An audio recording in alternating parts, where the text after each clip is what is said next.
This is Mashman Park. It's on the site of the old Caroma ceramic factory. What we've got here, the site was redeveloped, the home units were built, the home units behind us were built, and there's a car park underneath, extends all the way to the front boundary. Yeah. And this section above the car park was granted to council to build a community park. Yeah. So what we've got actually, this park itself is located on a concrete slab. Right. Beneath it there's about a two-storey car park. So in effect we've got a roof garden, the same sort of situation, roof garden, completely artificial contained site, which gave us quite a lot of interesting problems, not the least of which was drainage issues, the major ones, weight issues with waterproofing underneath. So we've got a completely artificial profile here of about 40 mil structural soil on top of the concrete slab, and above that we have got an 85-15 extremely sandy soil mix. The reason being we need to get good drainage, good irrigation, good drainage off the site. Now that posed the problem of how do we irrigate it? It is so free draining, how do we irrigate it? We couldn't use sprinkler systems because of Sydney water restrictions. We looked at some of the existing drip systems. I wasn't too happy with those because of such a small point source of water distribution. And other issues involved with subterranean systems. And then we heard about your system, and we thought, well, that fits quite well with what we're looking at. We're looking at a diffuse distribution system rather than just a very discrete point source.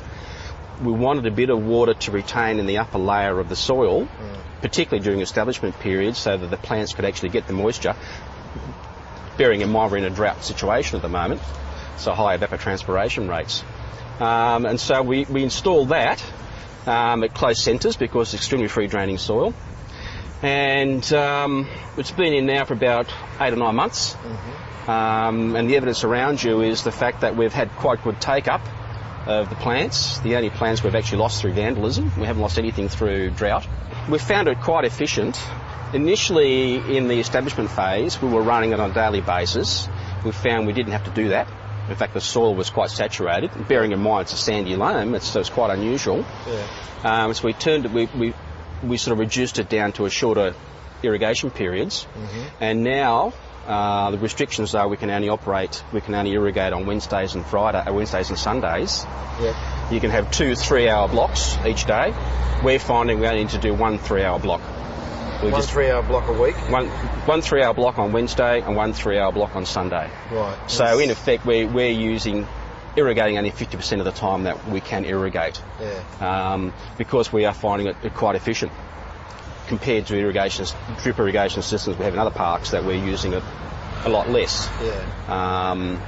Which is, as I said, which is really good because it is such a free draining site, basically clay. Because of the heavy use, we didn't want to have compaction issues while we used the sand.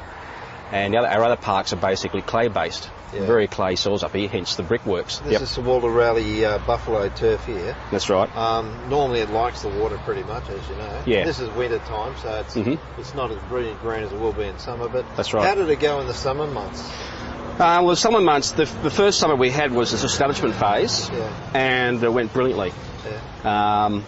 The reason we chose this is because ultimately this is going to be quite a shaded park. Yes. We wanted a shade-tolerant turf. Yeah. It will work okay. We're not going to have much in the way of compaction because of the sandy mix. But we found the first summer in the establishment phase, it established really quickly. A nice green sward. It went really well. Did you have to over-water when you first turfed it? No, we didn't. So you just turfed it and then turned the system on? Yep. And that was it? Well, because the lines themselves are fairly close together because it's such a free draining mix. One of the reasons we chose a subterranean, like I said, water restrictions, we couldn't go overhead, the vandalism issue, the public liability issue, people tripping over things, and the aesthetic, out of sight, out of mind. And so far it's succeeded beautifully in all those criteria.